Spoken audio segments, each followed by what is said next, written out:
Woho, kembali lagi bersama Mimin di channel Anime Viral.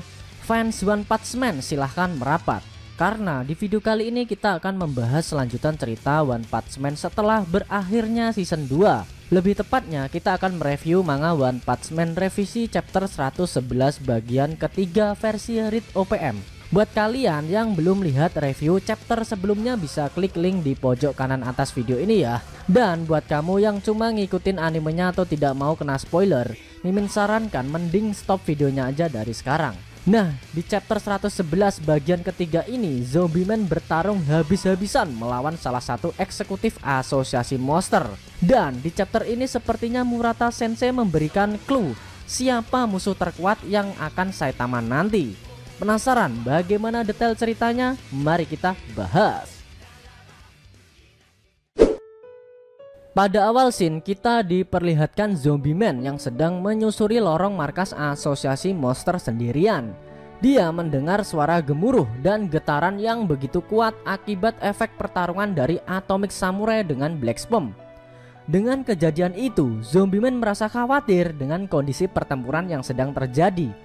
Namun secara mengejutkan tiba-tiba muncul sesosok laki-laki dari arah belakang Zombie Man sambil bertanya, "Apa kau sebegitu khawatirnya dengan kemungkinan terbunuhnya para pahlawan lain?" Si Zombie Man langsung terkejut dengan kemunculan orang yang secara tiba-tiba di belakangnya. Dia tidak menduga ada seseorang yang muncul begitu dekat tanpa ia sadari. Dengan sigap, Zombie Man langsung mencoba menyerang orang tersebut dengan pistol yang ia bawa. Namun orang tersebut juga sudah bersiap menyerang Zombie Man dengan tangan kosong dan cuma menggunakan telunjuk tangannya. Duar!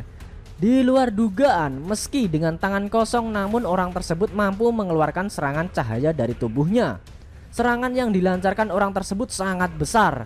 Bahkan efek ledakannya membuat beberapa lorong di belakang Zombie Man ikutan hancur. Dan seketika lokasi pertempuran mereka diselimuti asap yang cukup tebal.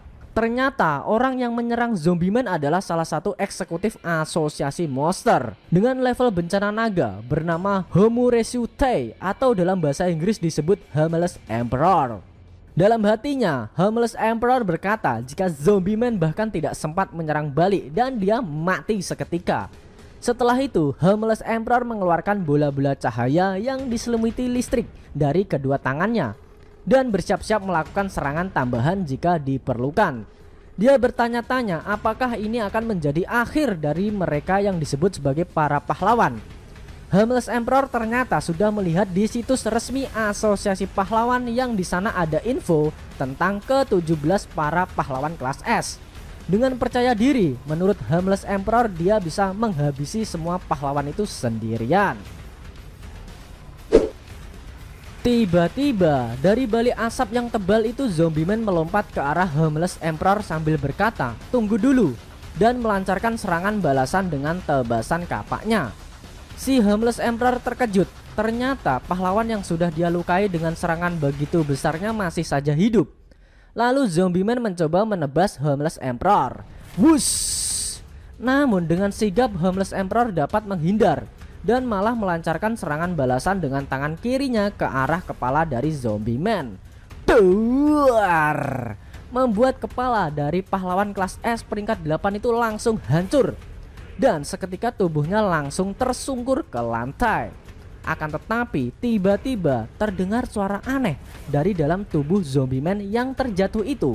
Sesaat Homeless bertanya-tanya, apa yang akan terjadi setelah ini? Tiba-tiba dari dalam tubuh Zombie Man keluar tembakan tepat ke arah wajah dari Homeless Emperor. Namun eksekutif asosiasi monster kita satu ini mampu menangkis tembakan kejut itu dengan salah satu bola listriknya, sehingga mengeluarkan ledakan diselimuti cahaya yang cukup besar. Ledakan itu membuat tubuh dari Zombie Man langsung terlempar sampai membentur dinding di belakangnya. Dengan memasang kuda-kuda dan sambil tersenyum, Homeless Emperor berkata jika serangan itu tadi sepertinya menyakitkan untuk Zombie Man. Meski dengan kepala dan bagian tubuh lainnya yang beregenerasi, Zombie Man tidak menyangka jika kombinasi serangan balasan dan serangan kejut yang dia lancarkan barusan bisa dihindari dan ditangkis dengan sangat sempurna. Saat tubuhnya hampir beregenerasi secara penuh, Zombieman mengeluarkan sebuah pistol dari dalam dadanya sambil berkata, "Untungnya aku sudah menyiapkan ini sebagai kartu asku." Setelah itu, Zombieman menodongkan dan bersiap-siap menyerang Harmless Emperor dengan pistol yang ia keluarkan dari dalam tubuhnya itu. Lalu, duar! Tembakan dari pistol yang Zombieman miliki begitu besar. Namun, Harmless Emperor tidak kehabisan akal. Dia membalasnya dengan bola-bola cahaya yang menyelimutinya diterbangkan ke arah Zombieman secara bertubi-tubi. Duar, duar, duar! Membuat tubuh dari Zombieman langsung hancur, terbakar dan hanyut seperti tak tersisa. Dahsyatnya serangan dari Harmless Emperor barusan membuat area pertempuran mereka diselimuti asap yang amat sangat tebal. Harmless Emperor mengagumi Zombieman dengan berkata jika pertempuran ini sesuai harapan dari salah satu pahlawan kelas atas yang sama sekali tidak bimbang. Bahkan saat mendekati kematian, Zombieman sama sekali tidak gentar. Harmless Emperor juga mengakui jika Zombieman itu adalah pahlawan yang benar-benar kuat. Meski sudah menerima serangan yang begitu telak dari balik asap yang tebal itu, perlahan muncul tubuh Zombieman yang hancur itu mulai beregenerasi. Dengan tubuh yang masih terbakar dan mengeluarkan asap, Zombieman berkata jika dia tidak tahu seperti apa sifat asli dari serangan yang si monster lancarkan barusan. Bagi Zombieman, serangan itu mirip dengan sihir. Dalam benaknya Zombieman terkejut. Baginya bukan main, monster satu ini kekuatannya sungguh luar biasa. Harmless Emperor berkata jika dia kaget dengan kekuatan yang Zombieman miliki, tapi dia juga sudah mendengar banyak hal tentangnya. Soal tubuh yang tidak bisa mati ternyata bukanlah bualan semata. Lalu Harmless Emperor menawarkan Zombieman, apakah dia ingin tahu rahasia di balik kekuatannya yang bisa mengeluarkan cahaya itu. Setelah itu Harmless Emperor bercerita jika dia mendapatkan kekuatan besar itu tepatnya sebulan yang lalu. Saat itu setiap hari dia tinggal di sebuah taman. Harmless Emperor kehilangan pekerjaan dan dikeluarkan oleh bosnya. Dia pergi meninggalkan masyarakat dan mulai hidup sebagai seorang petapa.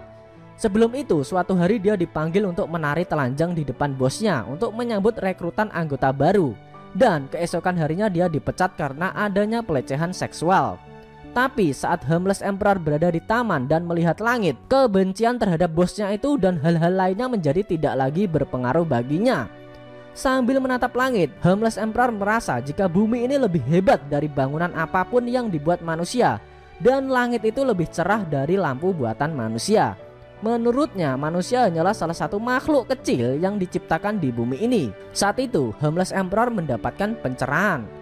Menurutnya, mengabaikan ekosistem yang sudah bumi pertiwi ini buat lalu memperkaya diri dengan aturan yang diciptakan sendiri adalah suatu kebodohan dari orang-orang yang serakah. Saat itu, bagi Harmless Emperor, dia tidak percaya dengan kenyataan hidupnya yang selalu ditindas oleh orang-orang serakah seperti itu. Membuatnya sudah tidak tahan lagi. Jalan satu-satunya agar jiwanya terbebas dari dunia yang jelek dan kotor itu adalah menyatu dengan sang bumi pertiwi, yaitu dengan mati. Saat itu, Harmless Emperor berencana untuk bunuh diri di taman kota. Namun tiba-tiba muncullah sesosok makhluk yang dia sebut sebagai God. God muncul tepat di hadapannya sehingga menghentikan aksi bunuh diri dari Harmless Emperor. Setelah itu God berkata jika apa yang Harmless pikirkan itu memang benar, umat manusia memanglah serakah. Lalu God memberikan Harmless Emperor kekuatan. Dan apa yang Harmless lakukan dengan kekuatan yang God berikan, dia harusnya juga sudah tahu. Menurut Harmless Emperor, dia bisa mendapatkan kekuatan suci itu adalah berkah dari Sang Tuhan. Harmless Emperor merasa jika dialah satu-satunya yang terpilih dan itu karena dia mengetahui jawaban yang sebenarnya dari kehidupan ini. Cara Harmless Emperor berpikir itu manusia serakah adalah ancaman keberadaan dari planet bumi. Dan sudah tiba waktunya untuk menghancurkan keberadaan dan peradaban dari umat manusia yang serakah itu. Mendengar cerita tersebut, si Zombieman mencoba mengulur waktu agar regenerasinya kembali pulih dengan sempurna dengan cara bertanya kembali. Zombieman bertanya kepada Harmless Emperor bagaimana dia bisa percaya kalau yang bertemu dengannya itu adalah Tuhan dan apakah dia mempunyai suatu identitas. Namun sepertinya eksekutif asosiasi monster satu ini tidak bisa dibodohi semudah itu. Sambil memasang kuda-kuda dan mengeluarkan beberapa bola cahayanya, Harmless Emperor bersiap-siap menyerang Zombieman lagi. Sambil berkata jika dia tidak perlu meyakinkan Zombieman dengan adanya Tuhan. Bagi Homeless Emperor untuk membalas kesombongan dari pahlawan seperti Zombie Man, dia harus mati dan kembali menyatu dengan planet ini. Setelah itu Shin berpindah ke Saitama yang sedang menyusuri lorong markas asosiasi monster sendirian. Ceritanya ini si Bota habis keluar ke permukaan bareng Child Emperor dan Waganma. Bukannya pulang malah balik lagi ke markas musuh. Alasannya cuma mau protes sama si pembuat gaduh aja, yaitu pihak dari asosiasi monster. Hehehe. Saat menyusuri lorong sendirian, Saitama juga merasakan getaran-getaran akibat pertempuran dari para pahlawan yang melawan para monster. Tapi lucunya si Botak malah berharap kalau semoga mereka semua tidak menghancurkan markas musuh. Hehehe. Secara mengejutkan, untuk pertama kalinya Zombie Man harus berhadapan dengan musuh yang amat sangat kuat, sang eksekutif asosiasi monster yang telah diberi kekuatan oleh God. Suatu makhluk yang masih belum jelas asal-usulnya dari mana. Di sisi lain, si Botak kembali masuk dan menyusuri lorong markas asosiasi monster. Apakah Saitama nantinya akan bertemu monster yang kuat dan melakukan aksi protes kepada monster tersebut? Sayangnya, Shin revisi manga One Punch Man chapter 111 bagian ketiga telah berakhir. Oke guys, itu tadi review revisi manga One Punch Man chapter 111 bagian ketiga yang ending scene-nya memperlihatkan Saitama yang kembali masuk menyusuri lorong markas asosiasi monster cuma untuk protes karena para monster itu sudah membuat gaduh dan mengganggu aktivitasnya saat berada di apartemen. Hehehe. Bagaimana menurut kamu? Jangan lupa tinggalkan komentar kalian ya. Selain itu, tekan like kalau suka sama video ini dan dislike kalau nggak suka. Jangan lupa klik subscribe lalu tekan loncengnya juga ya, supaya kamu selalu dapat notifikasi jika kita upload video terbaru. Kalau pengen share ke teman-teman kalian juga boleh banget, biar channel ini makin ramai dan makin dikenal banyak orang. Buat kamu yang mau ngasih kritik dan saran juga silahkan, supaya channel ini juga makin berkembang. Jika ada kata-kata dari Mimin yang kurang pas, Mimin mohon maaf. Sampai bertemu di video review manga One Punch Man selanjutnya, and see you next time.